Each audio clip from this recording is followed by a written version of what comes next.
Hello and welcome to this webinar on framing supply chain management for the post-COVID world. My name is Fahimnia and I'm a professor of decision sciences at the Institute of Transport and Logistics Studies within the University of Sydney Business School. Joining me today, I'm very pleased to welcome Henry Brunekreef, Director Operations Advisory and National Practice Leader Supply Chain Management at KPMG. Marcus Carmont, Executive Director of TM Insight. Liam French, Supply Chain Operations Manager, Roland Corporation. Gareth Jude, Co-founder and Managing Partner of ThinkUncommon. And last but not least, Simon Rowe, who is Supply Chain Transformation Leader at Kimberly-Clark, Australia. Thank you, my panel, for your precious time today. I'd like to begin by acknowledging the traditional custodians of the land on which we stand today and pay my respect to their elders past and present. Now we have 90 minutes and I have 5 topics for us to discuss today. I will be going to our panels for each topic. The chat function, as you can see, is closed to avoid distractions, but we have a Q&A session, Q&A function at the bottom as well, where you can type in your questions. And if you have particular question that you want to direct it to a particular speaker, please do so. We try to address as many of these questions as we can, but if we couldn't address all of them, then you can find those responses on our page, on ITLS page and my personal page on LinkedIn. The webinar will also be recorded and will be available for viewing on YouTube, and we will provide the link on our LinkedIn account as well. Now, to kick off this conversation, I'd like to get a couple of key points from our speakers about the impacts that COVID-19 has had on our industry and our supply chain decision making. So much has changed in the past 10 months, as we all are aware. We have seen the shutdown of plants, factories, and distribution centers, shutting down of air travels for holidays and business trips, which also means that disruptions have occurred to our freight transport. We've then had the social distancing rules come in, which will obviously affect our different parts of our supply chains.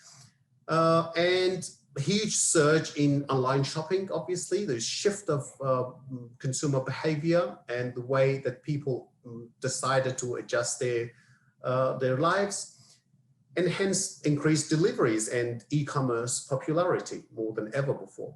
So now my first question is, I want to go to our speakers and ask what impacts they've seen in Australia and in our supply chain decision making since COVID has hit Australia earlier this year. So what is it that we have learned in terms of risk management, and how much of this is quite unique to COVID-19? Can we start with Henry, please?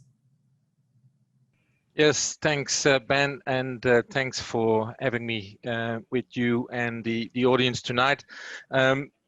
I like to start with KPMG was holding a business continuity index survey only 18 months ago, and a third of the respondents actually stated that they did not have enough time to analyze the source of the disruption that came out of their risk, and therefore they also stated that it's highly likely that some of these events will be repeated again. I just wanted to start with that because that's 18 months ago, and just thinking about our current situation, that would just be killing for business, and therefore in the current climate, I don't think that is can't be excused. I think from what are the lessons learned out of COVID-19, I think many organizations will actually use the lessons learned from COVID-19 to build more resilience within their supply chain networks. They will use analytics and data insights to restructure their supply chain flows and the network design for factors that actually could have been anticipated. And I'll come back to that. I don't say that we could have predicted a COVID-19 event, but I think we could have been faster in anticipating and responding to that. Because I think at the same time, excessive reliance on global supply chains for raw materials, key components to finished goods, and the consequential impact of any disruption to those supply chains. We're talking about here to PPE, personal protective equipment, to talk components, service parts for key industries as health, life sciences, telecommunication, mining, but definitely also defense industries, has seen a strong movement to what we call economic nationalism and the adoption of the concept of micro supply chains. So from an operation strategy perspective, micro supply chains are best characterized as a make, or for Australia, often assemble where you sell and buy where you make or buy where you assemble approach. And I think recent geopolitical events, in addition to COVID-19, and we talk about Brexit, but we also talk about the US and China trade challenges, or Australia and China trade challenges for that matter, they're actually accelerating the way that supply chains are restructured with more focus on leveraging the local production capability to enable flexible or agile and sustainable supply chains. Now, I tend to say often and repeat myself quite frequently that the trade-off drivers of supply chain management will always remain the same. Yeah, customer service levels, logistics cost, working capital, and risk. These drivers won't change. However, the relative weighting of them in key decision making will. And I think that means that risk mitigation will start to play a more dominant role over cost and working capital. And I used to study at Cranfield University, and Martin Christopher, one of the renowned supply chain strategists, always said, it is therefore also no longer companies that compete, but the supply chain within they operate. So for us, and you know, in the question of how to deal with this risk and with this environment, what are the competencies to compete in this end-to-end supply chain? And in a joint paper across the US and the UK and the Australian firm at KPMG, we basically said that regardless of industry, channel, maturity, size, that there are specific competencies that will be critical to basically tearing down and rebuilding the supply chain operating model. And the first and foremost is leveraging the artificial intelligence and big data to establish a more robust supply chain resilience, to also start incorporating tax optimization into the footprint analysis. And I think that's often underestimated. Defining micro supply chains and applying true segmentation. And I think the next one is key, and I think it's a trend that we've seen coming out of COVID, is to embed cost to serve as a fundamental performance metric, because I think people will start talking about customer experience, customer service level, but you need to do it against the known and agreed cost to serve. And I think that's underestimated. And then last but not least, it's about driving purpose-fit inventory models. So I think in summary, what we've seen is that the cost focused will change. It will remain, but the other levers will be more dominant. Customer service experience has become significantly more important, and at the same time, organizations that had visibility across their demand, supply, and inventory, and had data analytics capability to do what-if scenarios, did much better and came out of the crisis far quicker. And then I will hopefully talk a bit more later about predictive supply chains. We'll come back to that point for sure. It's a very interesting point, actually. Gareth, can I get your view on this? Most important impacts on our supply chains the past 10 months? Yeah, thanks, Benham. And I'll talk, of course, from a retail perspective. That's the industry I know. And the first thing to say about retail is this is boom times, actually, for the retail industry. I'll just share my screen if I can. Let's see. And I'll put that on a big graph there. This is the trend of retail sales in Australia smooth for a 3-month rolling average compared to last year. And we've got retail sales in the last 3 months, for example, over 10% higher than the year before. We've never seen that before in Australia. These are the highest rates of increase we've seen since the ABS started to track retail sales. So COVID isn't all bad news for retailers, but it's a very nuanced picture. And I'm only going to show one more slide, and this is it. So what this shows, if you look at the left-hand side of the slide, is that before COVID started, retail sales were ticking along more or less in a fairly strong correlation with GDP. And that's how retail sales have gone for years. They tend to tick along with retail, with GDP movements. As soon as COVID started, we saw a dispersion of growth rates. So the reason I put that up is that what COVID has done is create a range of supply chain challenges for various parts of the retail industry. You can see the boom industries are household goods, food, and the pale blue line below food is other retailing, which is a kind of grab bag for all sorts of retailing like sports and so on. They're in boom times. Their main supply chain challenge is actually getting goods onto the shelf right now. They can get as much as they can put on the shelf to sell. The thick blue line below that is the overall sales. Then we have department stores coming back a bit above the zero line. And then two categories really, really dropped, and that was cafes, restaurants. I won't say too much about them, other than to say they rely on passing trade. And what they will need to do is look at their whole business models, I think, if they want to improve post-COVID. But you can see fashion has been a hugely hit sector. So they have another challenge that's different. They have to review their supply chains to make them more viable for the new world. And that is a key thing, I think. What is the new normal? I don't think this is the new normal yet. The new normal will appear when tourists start coming back to Australia, when passing traffic starts generating retail sales again, and those lines, I think, will start to converge. The biggest issue of all, I think, COVID has raised for retailers is their capacity to conduct online sales. Australia has a fairly low percentage of online sales in retail. Last year it was 8.5%. It jumped 50% almost as soon as COVID appeared. And that stretched supply chains right across the board. And we all have probably experienced some of the delivery delays if your particular retailer uses Australia Post as a carrier, for example. So that's some of the things I'm seeing in the industry. Cool, thank you very much. And Marcus as well.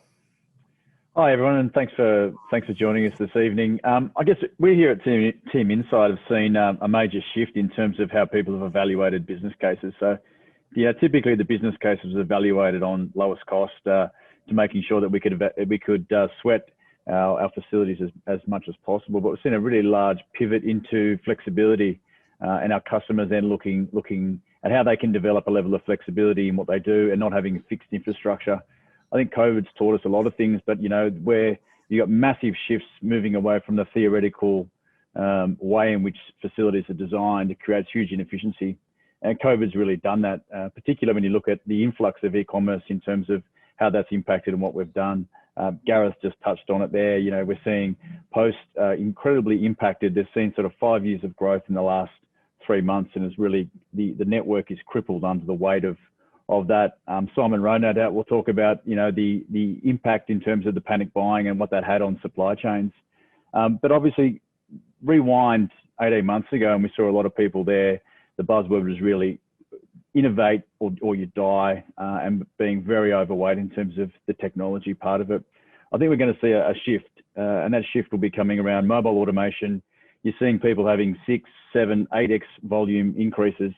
And the $65 million question is what's going to happen when stimulus comes off. So, we're talking a lot about this at the moment and looking at a lot of customers, and, it's almost a case of, you get your crystal ball out because no one really knows. So the aim of the game at the moment is play it short, but Christmas is coming at us at a million miles an hour, and people are incredibly conscious of this. How is this going to play out in terms of, how do people effectively manage this and develop flexibility.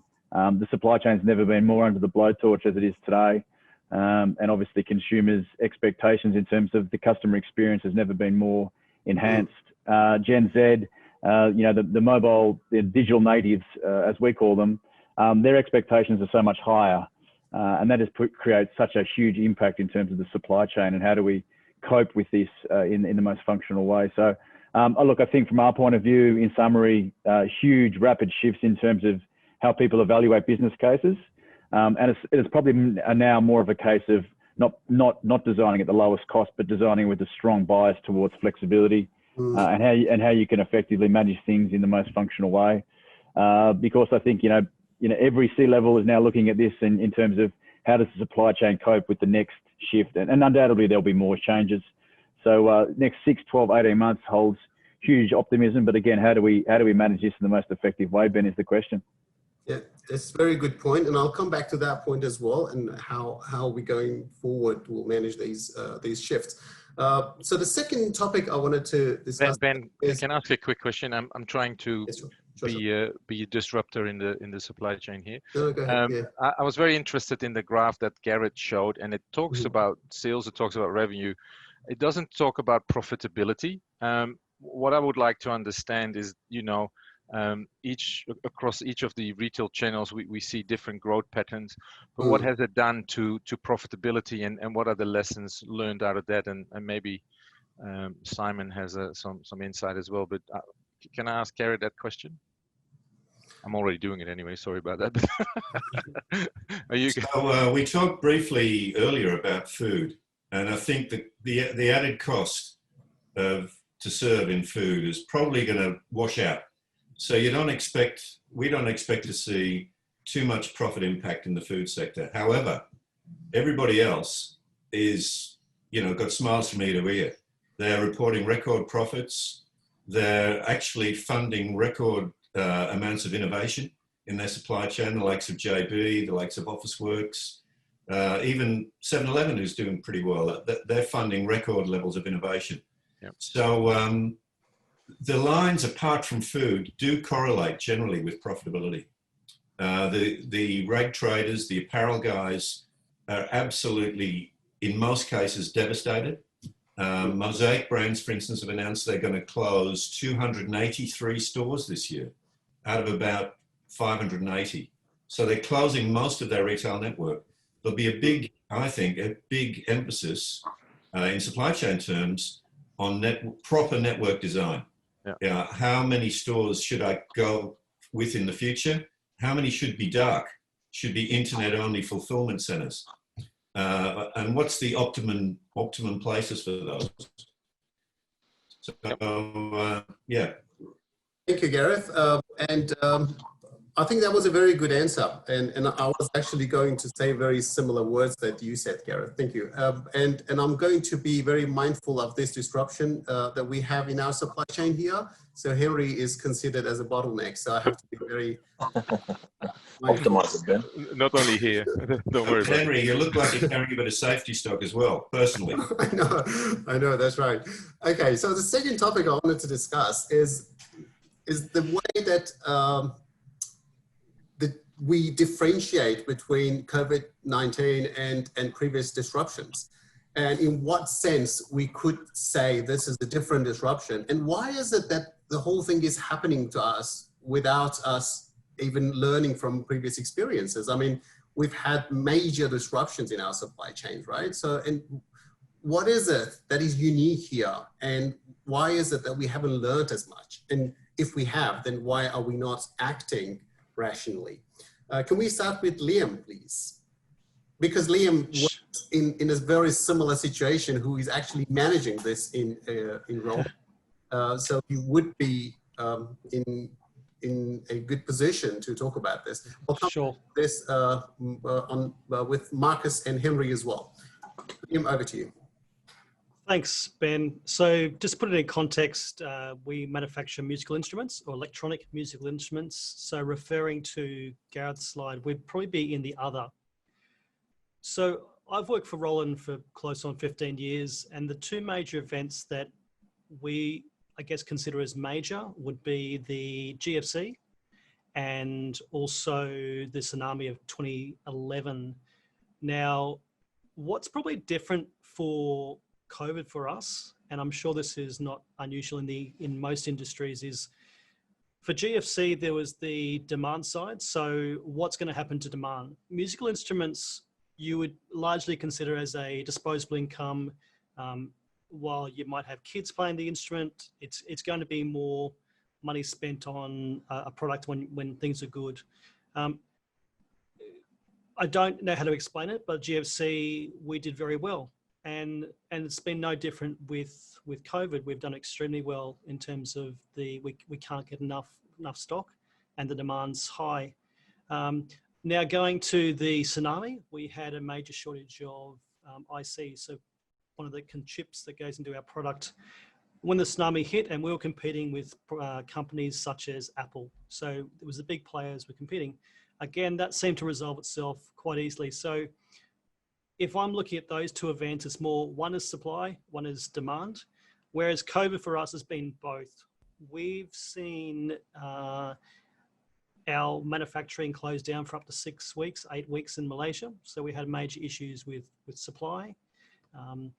And all the way through our supply chain from manufacturing to logistics. So getting available space on the ships, getting empty containers to actually get on the ships, delays at the port, and all the costs associated with that. By way of example, we might pay sub $1,000 for a 40-foot container pre-COVID, and I'm getting quotes. Well, one quote came through at about $8,000 the other day, but realistically, maybe the $3,000 mark for a 40-foot container. So that cost to serve, no matter where you want to see it, up the chain or down the chain, is really having a big impact. So that's probably the biggest difference between the two previous events that I can recall, but COVID is definitely playing out differently. Thank you. That was very, very important and an interesting point. Marcus and sorry, one more part, Ben. What's probably different as well is that we've got a better hold on data. So I think if you've got a better transparency in your supply chain, and that data can be, well, not instant and can be readily available, you can make better decisions. And this is kind of supply chain 101, and it ties back into Henry's earlier conversation about having technology be a servant for you. If you can have that data readily available, you can make those decisions and find your plan Bs. This will be relevant to the next question I'm going to ask, and how best we can use that kind of data using our technologies and what we have available today to making more informed decisions. Marcus, can I come back to you with a couple of minutes on this as well? Yeah, sure. Love to. So I think sorry, it's my mistake. Look, I think that the simple thing is that no business continuity plan can account for this. You couldn't dream it up in your wildest dream. So look, and I think it's very different to GFC, SARS, other events, because if you look at it, we've had New South Wales largely open, which is sort of 35% of the Australian economy. We've had Victoria, which is sort of 25% shut down. So if you're a large retailer, you've got half of it open, half of it shut. You've got a strong pivot into e-commerce into one part of it, and you've got retail fulfillment still open in the other. So you're really sort of trying to play it all out. Now, what does that mean from a supply chain perspective? It just means you've got great inefficiency in terms of how do you operate, and then you overlay that with social distancing and other things that are going through. And, you know, this creates a huge vacuum of cost and effort. Look, very, very different for me. But I think where I come back to it in terms of the e-commerce aspect of it, that's been probably the one constant through this whole thing. And I think that's here to stay, right? We're going to see a major shift in terms of how brick and mortar retailing exists, and the flow and effect into supply chain will be quite profound. So look, I think business continuity plans will have to be far more robust. They'll be tested a lot more. And I think they'll have a lot of other what-if scenarios that sit behind it in terms of how do businesses, you know, effectively stand up temporary operations to effectively meet this, right? Because the lifeblood of the business is turned off when retail stops. Now, how does that play out? Well, it means that business has to be far more adaptable to these unforeseen instances. But look, you know, really, really challenging times, Ben. And I think, you know, the cost to serve piece is probably something that's been overlooked. But the simple reality is e-commerce is a high cost to serve. The expectations of the consumer are that it's free.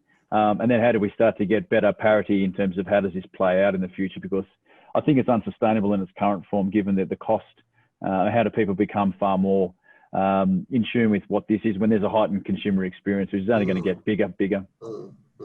So I'm collecting that it's basically the scale of the whole thing is different, and the nature of the disruption is also different, because the way that people are actually feeling it on a daily basis, and the way that our different parts of the supply chain is also affected. It's not really necessarily a particular part of the supply chain. It could make a very big difference in how we actually manage this. And also the way that, because of the situation changing over time, we have lots of data available today, which we didn't have years ago.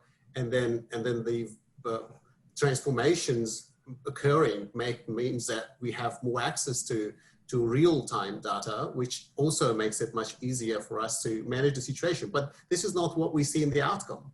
Or the outcome is not as good, because obviously we haven't used the data as much, perhaps. Henry, do you agree with this? What's your view on this? Yeah, I think that as I said in my previous statement, I think organizations, and what we've seen, we've done the surveys, talked to the clients.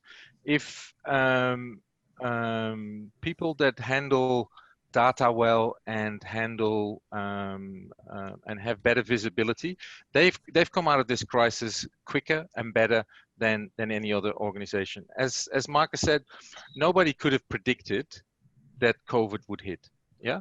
But we have capability now with predictive supply chain capability, where we could have anticipated it quicker, yeah, by using internal data streams, external data streams, whether that is geopolitical data, whether that is just looking at, for example, port data out of China, that you see delays, and then you start thinking, hey, where does these delays come from? And you click on it, double click on it, triple click on it. So you would have been able to by using data and doing predictive analysis, you would have gotten an earlier insight that something is wrong. Yeah, and then you can start putting your business continuity plans in place.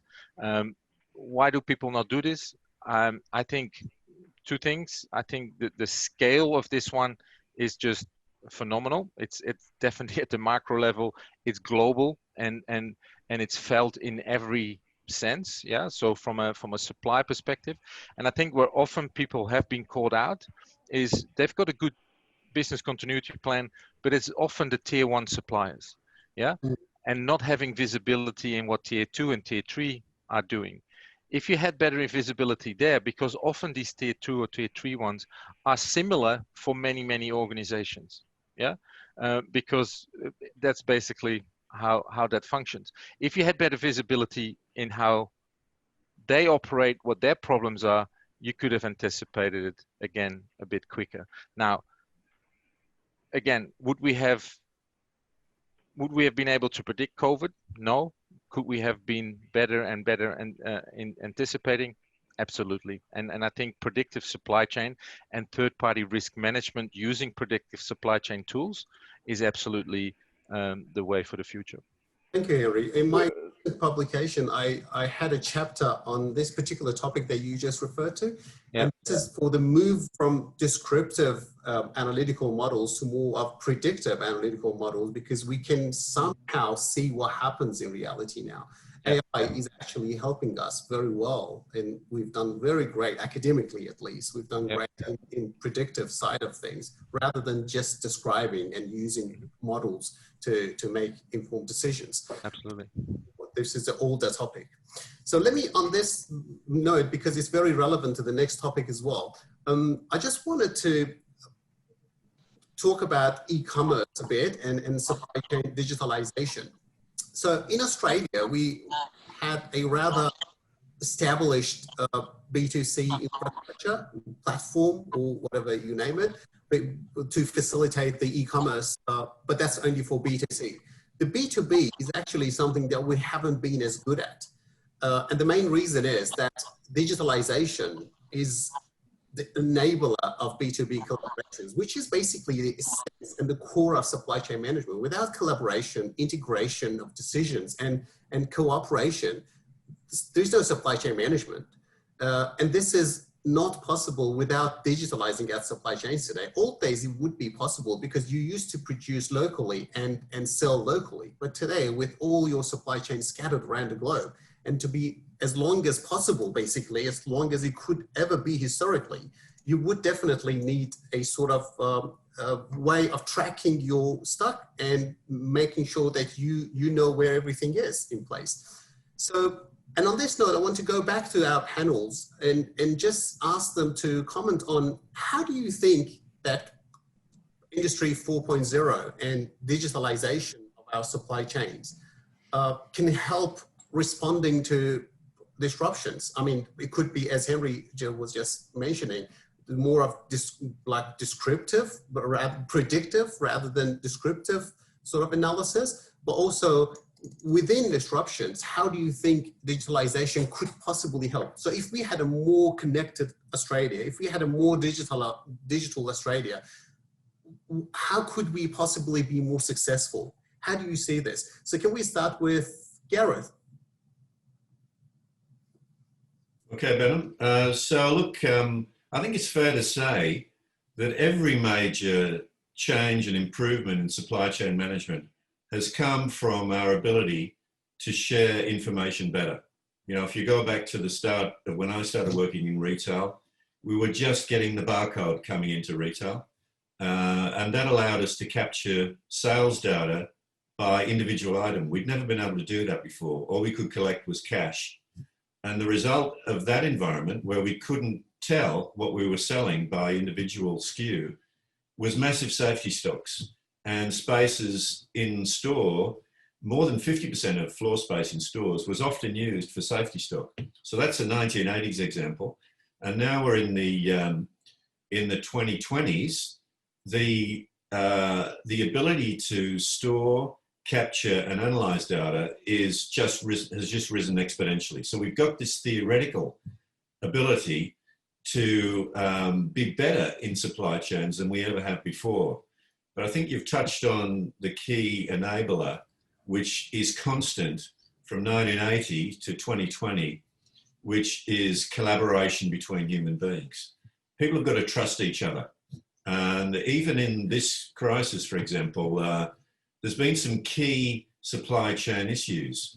Our big supermarket chains sort of shook hands on sharing data and collaborating to supply, but it didn't really happen. And I was involved in one particular project that was set up to supply Aboriginal communities, which were not getting supply at all during COVID. It founded on the inability of the major players to share information. They simply didn't trust each other enough to share and get that job done. And I think the same applies to all this new technology. I'm not saying it's not happening. There's some fantastic examples of people who are taking these tools and using them really well, but mainly they're overseas. They're the likes of Alibaba and JD in China, Walmart, and Target USA. Those sort of companies are doing it, but not seeing a lot of that in Australia. Apart from a few notable exceptions, I will say I think Domino's are probably in that category. Cool. Thank you very much, Simon. Your first question would be on how you're managing this in your company and how you think, well, this is exactly what your title is, right? So digitalizing supply chains. And to what extent do you think your company is digitalized? Like Kimberly-Clark has been successful in digitalizing supply chain, and how do you think it has enabled you to tackle the issues, knowing that most of the retail issues currently that we're aware of is basically related to toilet papers, which you've been accused of all this time. So tell us your stories, please. Yeah, I think Ben's really interesting topic, and I think Gareth said some really relevant points. And I think from a Kimberly-Clark perspective, we've been on a journey to bring a lot of digital assets and thinking and strategy and process into our business.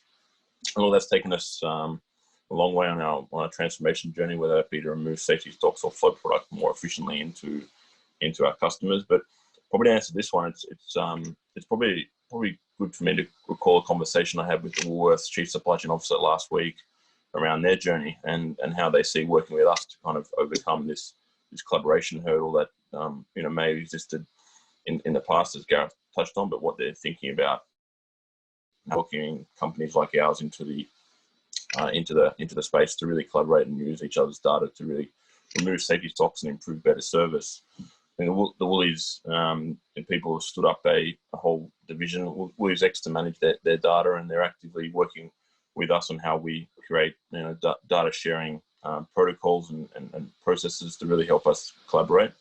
But I think both for us and them during the most recent crisis of trying to supply as much product as we could to the stores, a lot of that was done through extracting data through the traditional way, running Excel analytics across the top of it, and then picking up the phone and running calls. And we need to get away from that. We need to get better at ingesting demand signal and putting it into our organization so we can know where our supply is, where they're up to, where they need to go, as opposed to running it off system.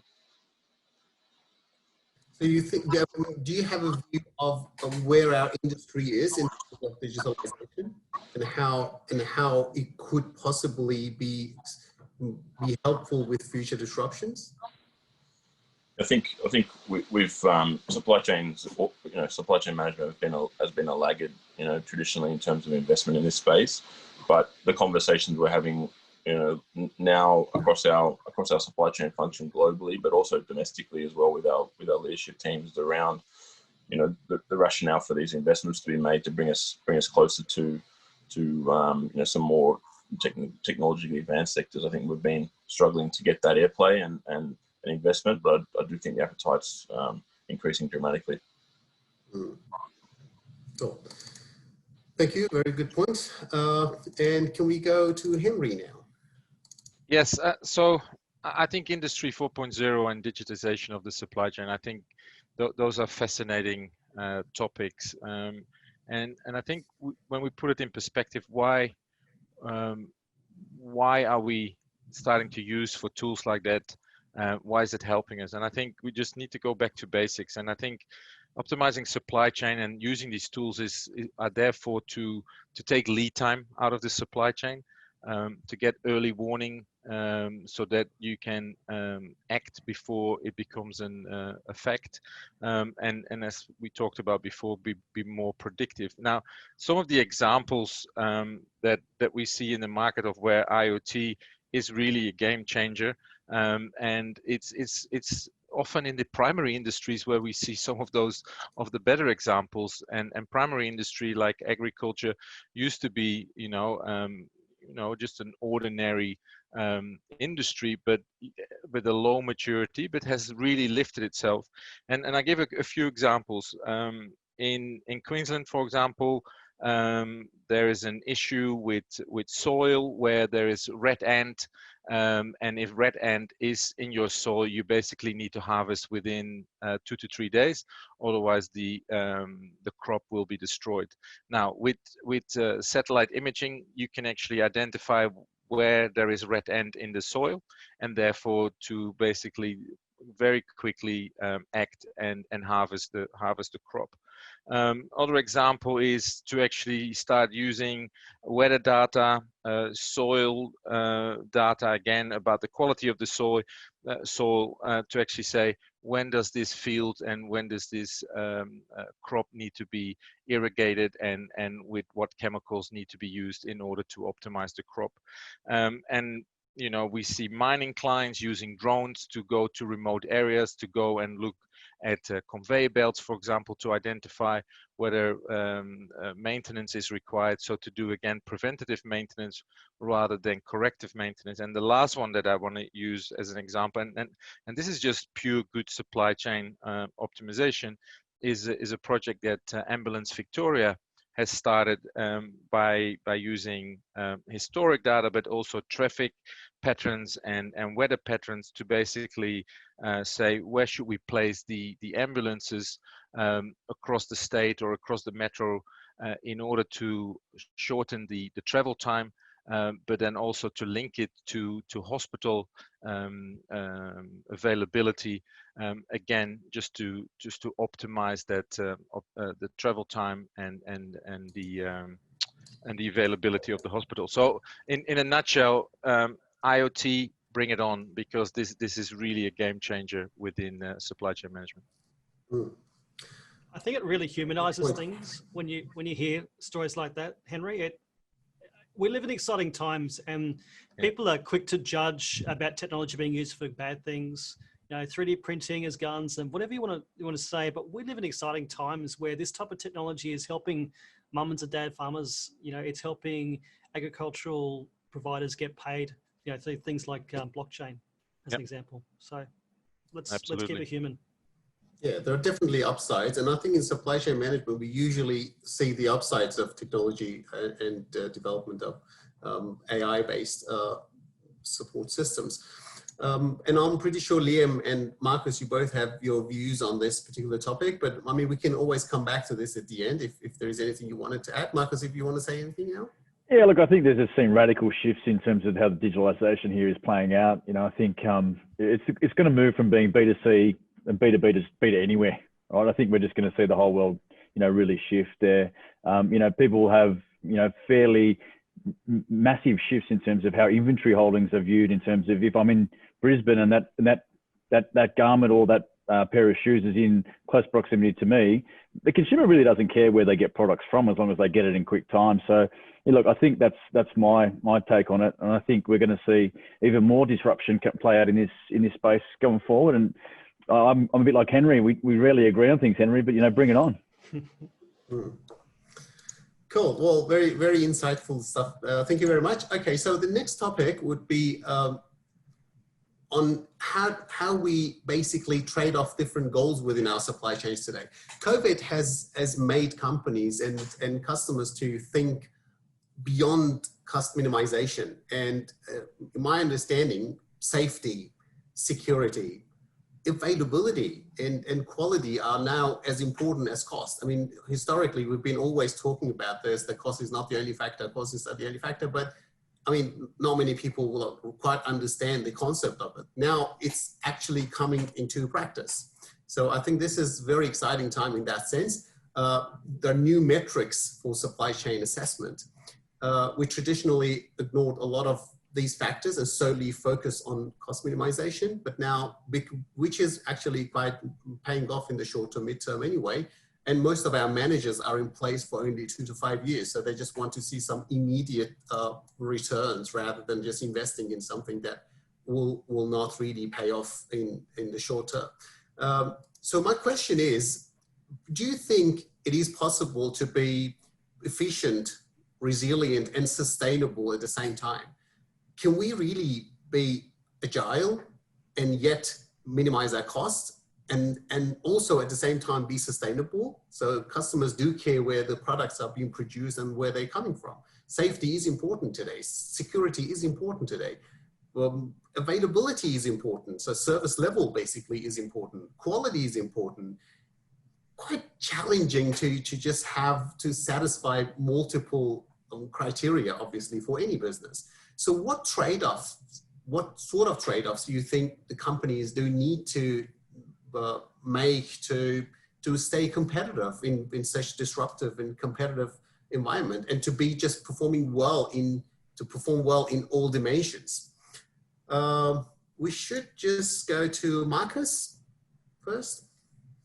Yeah, look, I think where I look at this, if you go and develop and design your supply chain to cope with pandemics, you'll go broke pretty quick, right? Because you'll build so much redundancy to deal with this kind of thing. So I think, you know, there's a midway point here. You're going to be really tested in terms of what does a future supply chain look like, and the narrative around flexibility, agility will become front of mind. You'll be looking at more mobile technology. You won't be looking at fixed assets, because that brings huge you know, inefficiencies, but it also it doesn't make you agile for change. So I think for me, when I look at it, you know, if a business is going to double volume in a certain channel, that's going to happen in 6 months, you're going to have to look at making some really radical shifts. But again, I think innovation, automation will enable a lower cost. But again, I think your question around safety's got to be an absolute guiding principle in terms of anything we do. And I think business these days is very much in tune. You know, having worked with Simon, I know it's really the first thing we talk about. And safety is not only just what happens on the floor, it's also a big part of what we're seeing at the moment is around mental health, you know, a really important part of everything we're doing. People are under huge fatigue. You know, people haven't had holidays, you know, extended lockdowns, and just the grind of what we've all gone through COVID. So look, you wash it all out. I think from a business perspective, absolutely, we've got to be front of mind in terms of how do we develop agility to be able to enable resilience. But again, I think we're going to have a bit more to play out in terms of how do we do this. And I think the technology aspect of this will be play it short for the near term until we can get a stabilization in terms of where we are from an economic perspective. And that'll guide us and inform how a business case looks down the track. So, and we're seeing that play out today very much in terms of a lot of the business cases that we're looking at here at Team Insight is really about the strong narrative around flexibility, which means you're probably not going to get the lowest cost, but you're going to get a lot of agility. So that's the trade-off, Ben, I think we're seeing at the moment. Very, very good stuff. So Liam and Simon, I want to hear your views, because you're the ones who are actually dealing with these sort of trade-offs on a daily basis. So I want to know, what sort of trade-offs are you dealing with today compared to last year? And is the situation changing over time? Or if you were quite prepared for this kind of trade-off? Can we start with you, Liam? Sure. I think first and foremost, the service levels, expectations, perspective has changed a lot. Traditionally, if someone couldn't have their product within a matter of weeks, if not a month, they would be cancelling the order and going with a competitor. But I think people are, to a certain extent, maybe not for Christmas, but prepared to wait a little bit longer for their products and perspective. I think a big issue for a lot of companies is capacity. I was actually curious to hear Marcus's perspective on capacity, particularly when you're looking at things like Black Friday around the corner, Cyber Monday, how businesses can scale. And I think that's a big clincher at the moment, being able to meet service levels, use data, and set some expectations around what's actually achievable. And I think it's fair to say that mental health has become a big focus of our company. We're really conscious about staff, and if we don't have good staff, we're lucky we have good staff. If we don't have good staff, though, we ultimately don't have a business. So what can we do to better facilitate You've obviously been supplied from overseas, right? So, and most of your items, I'm assuming that they're supplied by overseas suppliers. Correct. We don't manufacture in Australia. We do a bit of R&D, but probably 70% of our volume is out of Malaysia, and we bring it from China and a few other places, but largely Malaysia. So yeah, it's all reliant on. And well, first the question is to what extent your demand is influenced? Demand's through the roof. It's apparently everyone in lockdown wants to learn a musical instrument, so it's a big issue for us. Getting the throughput and looking for bottlenecks in our supply chain and adapting accordingly. So increased demand, and then your supply is also influenced. So there's a bit of mismatch here, right? So you wouldn't get as much supply, but you have increased surge demand. So absolutely. We've been quite fortunate with raw parts. I believe Malaysia was under lockdown for about 6 to 8 weeks, and that really hurt us with supply. We're starting to slowly play catch up, but absolutely, the supply and demand are working opposite each other. Okay, but you didn't have quality issues? No, we own our own factories, so we're fortunate that the methods we put in place at manufacturing point is geared towards And of course, technology fails at the right opportune moment. Bear with me here. Hopefully they'll be back. So yeah, disruption. In only 1.5 hours, you've got 2 disruptions already. Well, these are more interruptions, I think, rather than disruption. Or Henry. I'm actually, but yes, I'm curious to know from Marcus about. How a lot of 3PLs, particularly for e-commerce 3PLs, are going to cope with capacity in this peak time coming into Christmas. Oh, the shorter is they won't. The short answer is they won't. They'll be under huge pressure. We're going to see, massive increases in volume, and it'll be small spikes. It's creating huge impact, and I think you're going to see major stockouts in terms of how people are able to cope. We're already seeing that now, and we're not even really at a peak. Look, we spoke about it on a webinar we did a few weeks ago, and it was a bit of a joke, but we sort of said there's going to be a lot of kids crying under the Christmas tree because Christmas is going to be largely on digital this year. So look, I think to answer your question, Liam, it's inefficiency will be absolutely inherent with what's going to happen over this next period. I think it's 2 parts of it really. It's actually the physical picking of the product in the 4 walls, but the bigger issue is really getting it to the end consumer. I think that's where you're going to see huge. Look, I know my own buying experiences, and the issue is around processing capability, particularly with the big players. And I know that volume X Melbourne has to go back to Sydney to get processed just to come back to Melbourne. So this is what's just playing out today. Don't even worry about the cost. The carbon footprint on that is something else, right? So look, it's this is not going to be fixed in 6 months. We're going to see probably this will be leading into 12 months. So a lot of the discussions we're having at the moment is how do you develop a near-term plan with a longer-term plan in the background. So developing infrastructure and a network that's going to be able to manage the next 5 years. But what are you going to get through for the next 6, 12, 8, 10, 12 months? So look, there's a lot of these conversations, but there's no silver bullet to solving these problems. And short-term inefficient solutions will be the name of the game, with the longer-term play of how do you fix it, because it's not going to go away. And I think the digital transformation is stuck, and people are really drunk on e-commerce and the digital shopping experiences. I still think you've got to wait for stimulus to come off. I think it's overweight at the moment, but post-Christmas, we'll go into Easter, we'll get a better level of what we see it is, and then we can plan off that. I think that's the general feel. Liam, we also have a question about how you manage the customer loyalty and the trust factor when you actually have shortage of supply. How did you manage your relationship with your customers? To use Marcus's term, there's no silver bullet. I think Roland is somewhat fortunate that we have long-term relationships. We've been in Australia since 1976, and many of our dealers, our resellers, have been with us for that significant amount of time. So it's managing expectations with the dealers, but probably coming back to the data, it's having good data to be able to keep them informed, to say, hey, we can't supply it today, but we should be able to supply it X, Y, Z, or, it's, we understand you've got a customer order. Let's try work with that. So it comes back to that human element of relationships. And how connected you are with your retailers, because you're not supplying directly to consumers, right? So it's just basically. That's correct. Yeah.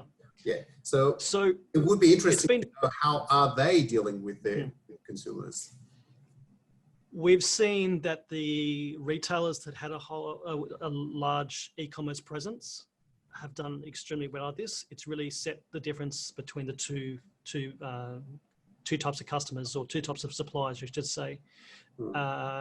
We would traditionally have reps in the stores, weekly, fortnightly, but that's obviously changed. So it's been an ongoing battle to manage those relationships digitally, actually, via Zoom or the like. Yeah, I assume so.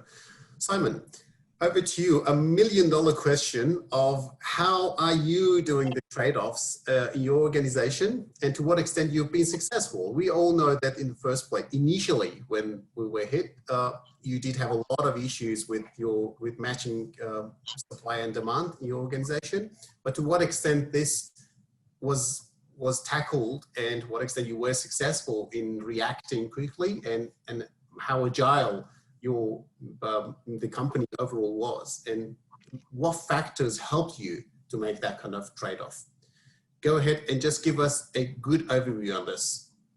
Yeah, so I could talk through some of the experiences of being the pointy end of panic buying for Kimberly-Clark. I mean, what we had to do was work in collaboration with our customers and respond, and pretty much put everything into motion we could to be as agile and flexible as we could, to make sure product got into consumers' hands and into our grocery partners' facilities and into their stores as quickly as possible.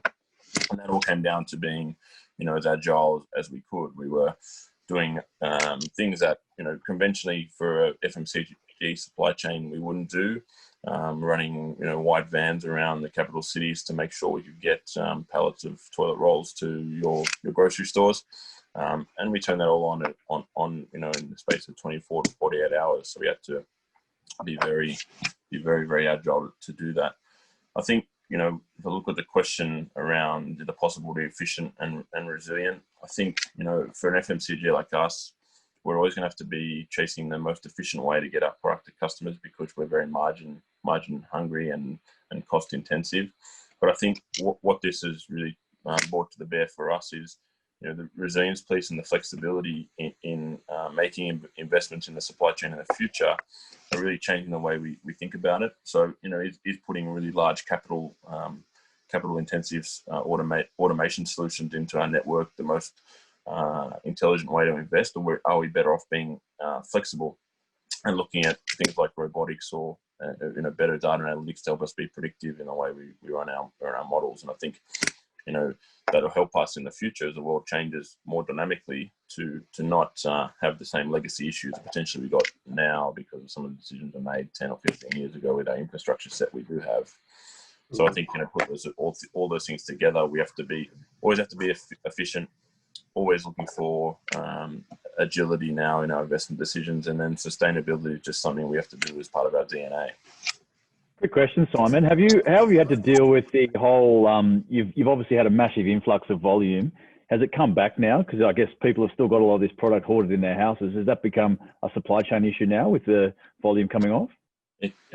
Great question. So I think that when everyone had automated and everyone had the demand signal land at the same time. So I think a lot of the port congestion problems that everyone's seeing in Australia now are causing the big demand signal and then supply push back into Australia.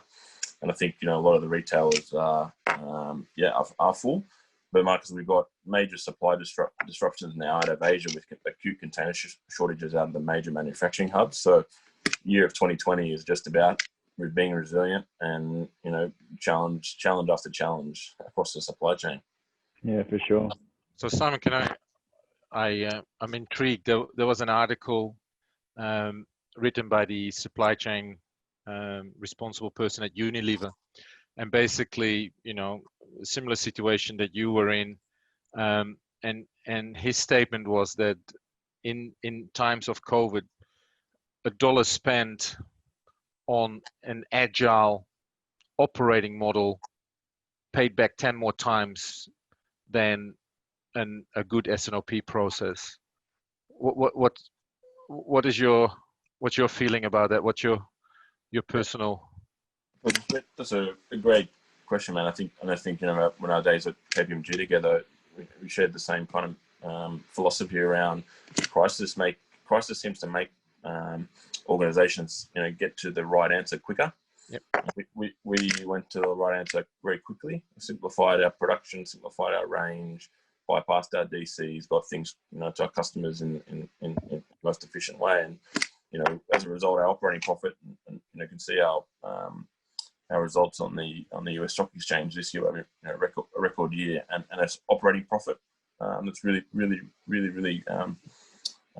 been positively impacted by some of these rapid transitions to doing things as efficiently as possible just out of crisis. So drinks on you when the bonus comes in, is that what you're telling me? Oh, it's on Benham, mate. He's asked the $1 million question. He's got the $1 million check.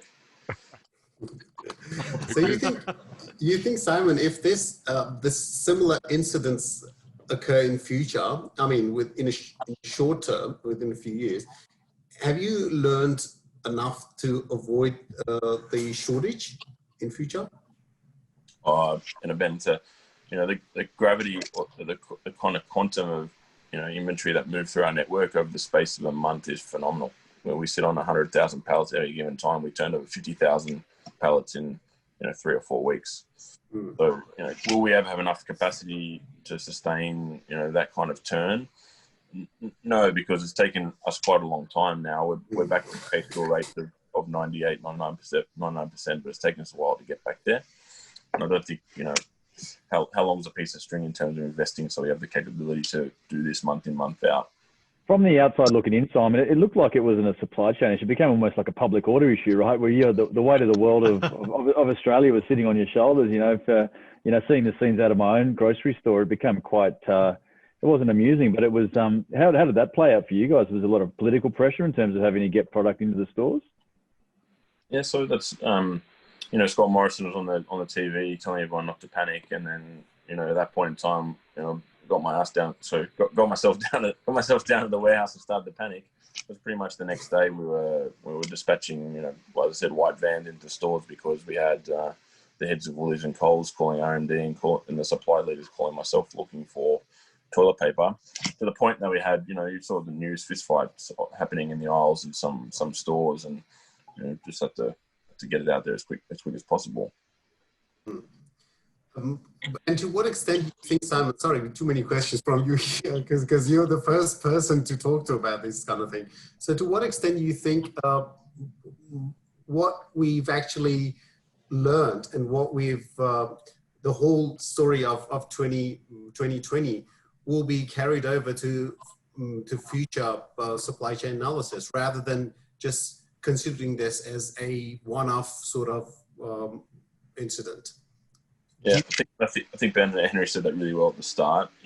Whilst the dimensions of supply chain management around service levels, working capital, and costs, have been the traditional metrics. I think this introduction of resilience and agility are going to be there, and then now there's that fourth dimension to consider in your business case, right? When you're going after the lowest cost option, you're going for the lowest cost option, potentially with the most agility or flexibility. We're not just going to go for the lowest cost option anymore, because when things do play out like they have, you can either capitalize on the opportunity, as Gareth touched on, around see that the company's done well from a profitability perspective, or you miss the opportunity and lose market share.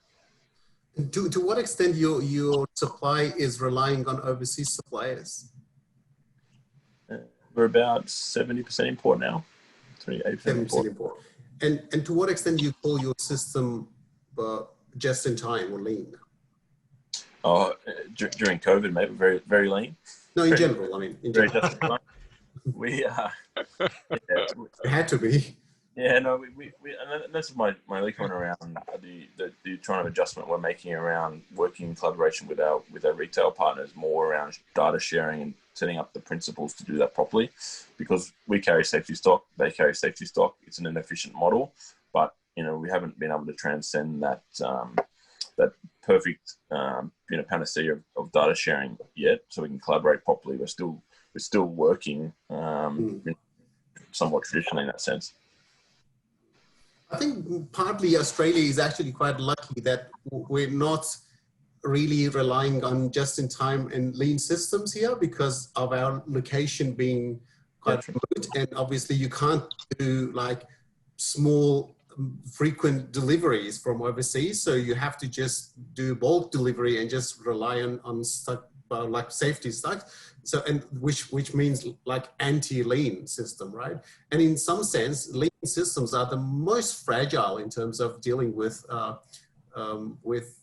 disruptions of this type. And this, my colleague is always saying, in a supply chain sense, lean is doing stupid things faster. And yeah, Simon, you know who I'm talking about, right? So you could perhaps incorporate a degree of leanness in your organization, but there must be a trade-off here as well. I've got an article on this, how green is lean, and I'm proving in that article that lean, as opposed to people thinking that it's lowest amount of inventory and it's just like, it's meant to be quite waste minimization sort of concept, and it should be actually quite green, should be quite environmentally sustainable. It's actually opposite, because you have a lot of, I mean, strictly lean systems are not sustainable at all, are not environmentally sustainable either, because of more frequent transportation. So you're actually creating more emissions in your transportation and more emissions in your inventory, because you have smaller quantities over time, rather than just relying on bulk transportation, which is much greener. Sorry, mate. I think the environmental aspect of this has been overlooked, and whether it be packaging or the fact that my wife will buy a dress from Europe and want it here in 2 days, and the carbon footprint of that is equivalent to her driving the car for a year, right? I mean, this has been overlooked. The amount of packaging I saw in my own personal house was staggering, let alone the cost of delivering it. So the environmental aspect's been overlooked, but I think that will shift over time. How'd that conversation go, Marcus, with your wife, telling her that? Yeah, she gave me some pretty direct feedback. I didn't, but no, look, I think I was being far more diplomatic, but you don't win those arguments, Liam.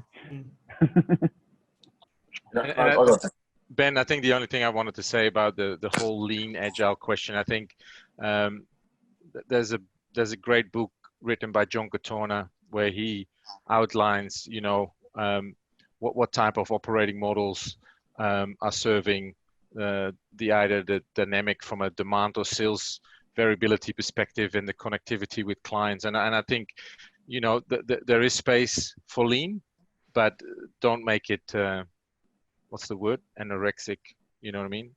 So there is a space for lean, but there's a degree of leanness that you have to consider. Correct.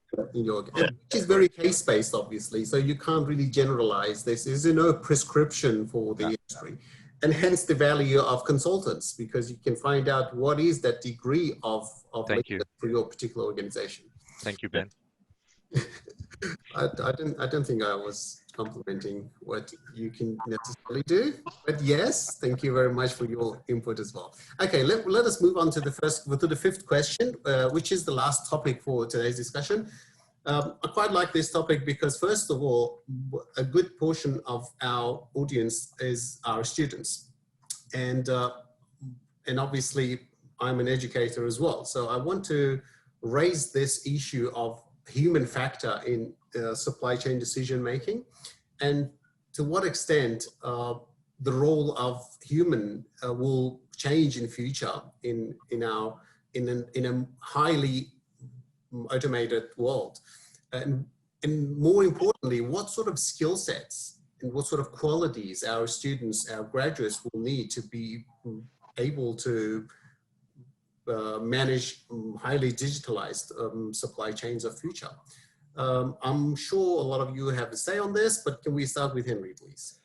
Yeah, I do have a say on this, and I think this is, you know, workforce skilling and reskilling and hiring. I think it's actually a topic close to my heart. I think supply chain logistics, warehousing, distribution, I think we've always been associated with manual dirty work and grease and dirt under the fingernails and carrying boxes from one place to another and jumping in an old and smoky truck to deliver that same box. I think, however, with the increase of digitalization and automation, that our beloved subject of supply chain management will actually see a significant level of uplift in process automation, which will take over that dirty work and those dirty tasks and elevate the supply chain person to a much more professional level, managing and leading the supply chain from a more holistic perspective. And I would like to remind everyone, especially the students, that, you know, the future of supply chain is about development and the implementation of digital assets, but it's about the application of AI, robotics, machine learning. However, it will still be the human who has to teach the machine, and hence why we have to teach the human and have to teach the workforce to be future ready. And I don't think, therefore, that you never should underestimate the role of the human resource. And I think what I find important is learn the basics of supply chain management, understand why the function was set up in the first place. You know, it's almost that supply chain is the conductor of the orchestra, because there are fighting requirements and desires within an organization, where the salesperson wants to have many SKUs, the finance and the manufacturing guy not as many. So there is a fighting going on within that organization of competing priorities, and I think supply chain as the conductor of the orchestra is the right one in place. So I would say go and understand the trade-offs that are being made, and what are the cost and value drivers within the business. I would also say understand the hierarchy of decision making, and Simon and I have had many discussions on this. Understand who are your customers, understand the customer value proposition, understand the buying behaviors, because if you don't know that, you can't set up the supply chain. You need to understand that when you set up your network. Yeah, we talked about network design becomes more and more important. You know, organizations used to do that once every second or third year, to do it as a strategic study. With the change in buying behaviors, changing in channels, we'll actually see that this is happening more frequently, maybe even at a half-year basis, etc. So from that, understand your planning cycles to sustain those decisions that you make from a network. Understand the functional areas of warehousing, logistics, and the enablers of that. So before I go into, you know, the digital tools, and maybe Liam or Gareth will talk about it in a bit more detail, I'm actually going back to the basics. Understand what you can influence, understand what supply chain management is actually all about, and then apply the tools, and then apply how you can use robotics and machine learning to take lead time out of that supply chain, to make tasks that are repetitive away from the human, so that the human can actually be more decision making. So that would be my point of view, Ben. You're muted, Ben. Then you're muted. Phrase of 2020. Sorry, my bad. So I'll come back to this, Henry, because you raised a few very good points here. I want to clarify a couple of things there, but before then, can I have Gareth view on this? Yeah, thanks, Ben. I hope you can hear me. My internet connection's a bit unstable at the moment. Yeah. But talking to the students and thinking about their careers, you're actually at a really interesting point in the history of supply chain management. Yeah. You're at a point where the skills required to successfully run a supply chain operation are changing. It's like when they had the Apollo mission. I was just looking something up previously. You know, they got all the best test pilots that they could, who could fly the planes better than anybody else. But it was a new type of mission they were on, and they needed these mathematicians. A lot of them were women. And it was a whole new skill set required. And it was a breakthrough for women in engineering and in mathematical engineering generally. I think if I was a student like your students now, Ben, I'd feel this is exciting. This is a new point in the history of this industry, and the skills, there are new skills required, and I can get in. And just one little story, look, I actually set up one of the first trading websites in Australia in the back end of the 90s as a retail website, a full chain of retail stores. We were one of the first to put a retail site out there. We did it ourselves. We did a bunch of old shopkeepers put that together, but it wasn't long before we needed a webmaster.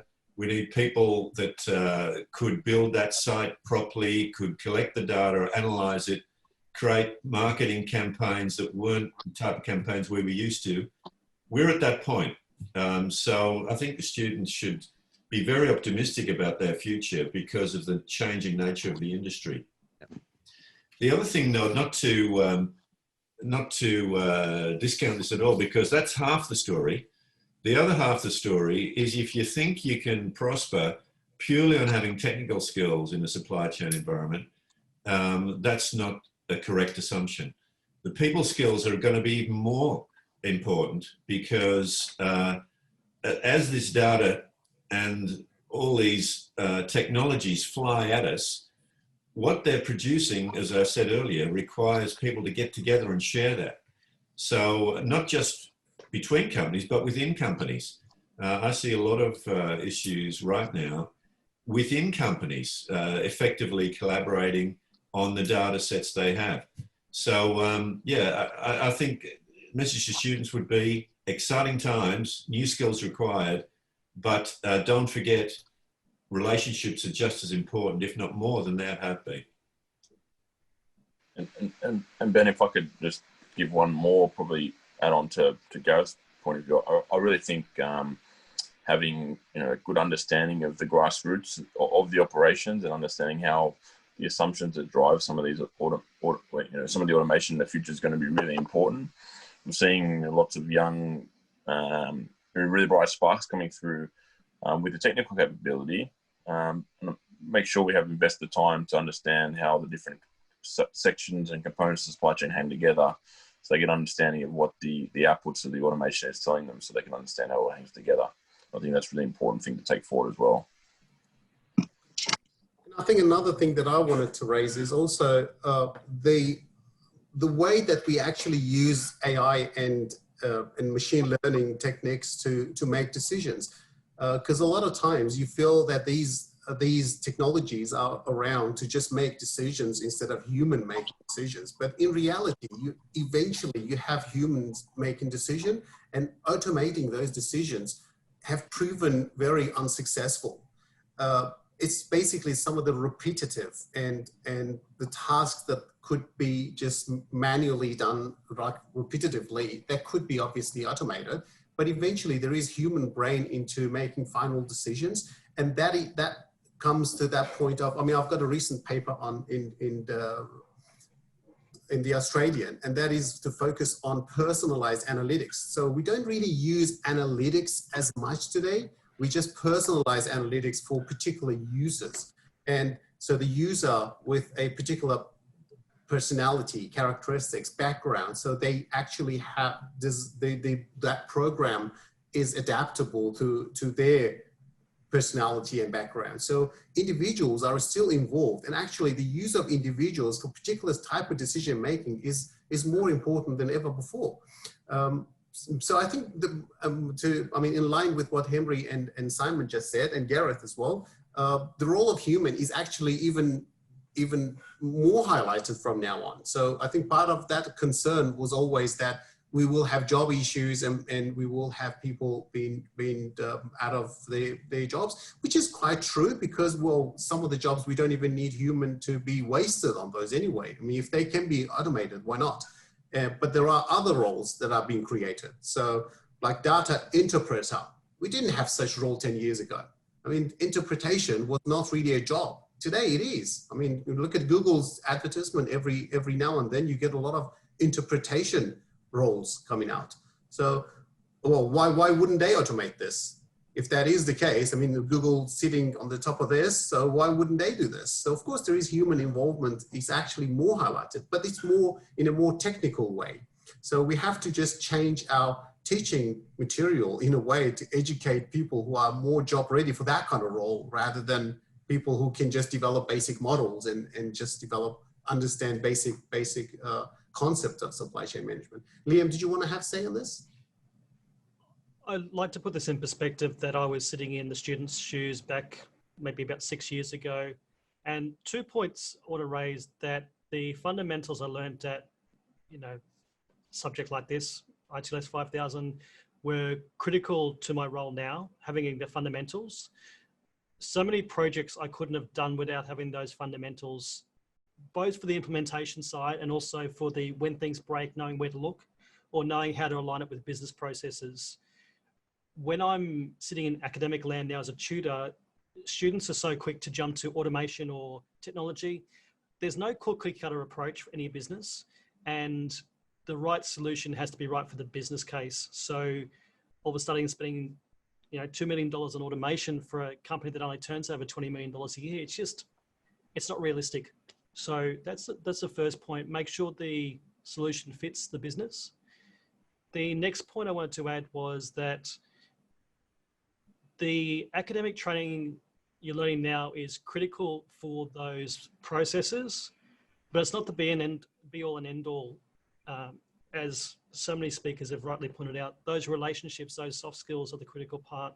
The networking you're making now as you sit in classrooms, digitally or otherwise, are critical. So it's those soft skills that are really going to play out and differentiate you in a workplace going forward.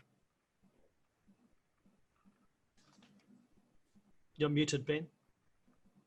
Very interesting. Thank you very much. So as a closing note, I just wanted to mention, well, I just wanted to first of all thank my lovely panel for dedicating their precious time for this conversation. And I really enjoyed this back and forth and ongoing discussion rather than just making it very formal kind of one-way talking.